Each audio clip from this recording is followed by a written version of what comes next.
There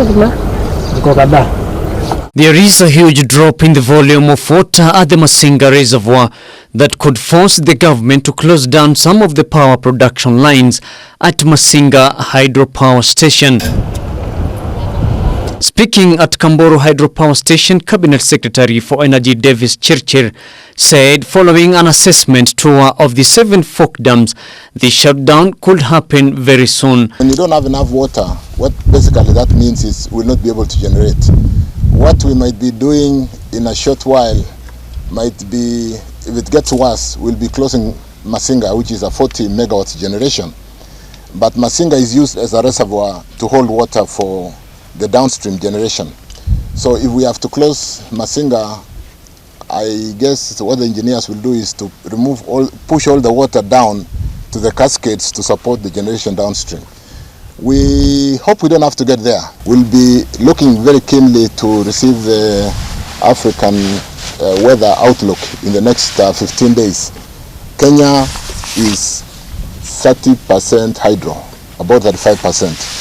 Geothermal is significant, and geothermal we are not having any challenges. The shutdown may force the energy generator Kengen to revert to geothermal and more expensive thermal generation. Chirchir said prolonged dry weather and inadequate seasonal rains over the last 2 years had seen the water depleted to a level where closing some of the generation lines may be the only way out.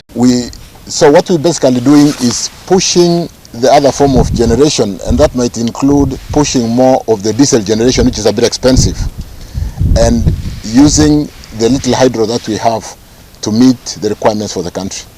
So we have a battery of engineers here. They are helping us to manage that, and hopefully, God willing, and with the weather outlook that we are receiving sometimes in the next 10 days, we expect that we should be able to go through this period. The only challenge is we might get power being slightly expensive because we are ramping the diesel generation more than we ordinarily should be doing. Diesel is normally used for peaking during the peak times between 6 o'clock in the evening and 10, when our homes light up and industries are running. We need maximum power. According to the Energy Permanent Secretary Alex Washira, Ethiopia's Renaissance Dam could be a game changer, saying the contribution from the dam will gag the skyrocketing of electricity bills in the country. The last 1 month, once when we opened up the lines from Suswa, Isinya to Nairobi South, that is the river, and Embakasi, we were able to evacuate much more power from geothermal. And currently we are getting about 44% of our power matrix from geothermal. Sometimes we are able to push up to 48%. And so therefore, that has helped us in terms of managing the thermal dispatches. And so therefore, even with the low hydrology, we are not expecting that your bills will be that affected. So the situation is not that bad. With Ethiopia coming in, 180 megawatts, 200 megawatts, and ramping up of geothermal, the two are helping us in managing the situation as it is. So don't expect that much change in your power bills. We are managing the situation. We do appreciate the food security currently facing our country because of the same challenge of the failure of rains in the last 5 years. So even as we sit here, you must all be aware that Kenya is fairly diverse. As we speak today, we dispatch 800 megawatts from hydro, combining this cascade down to Sondo, Miriu and Chakwel.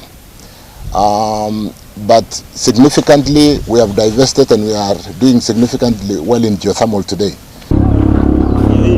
Residents have converted the large dry part of Masinga into farms where they are growing maize and other crops for survival. This means the use of diesel to generate power could directly force Kenyans to pay high electricity bills. Kind of Stefano, Revert TV.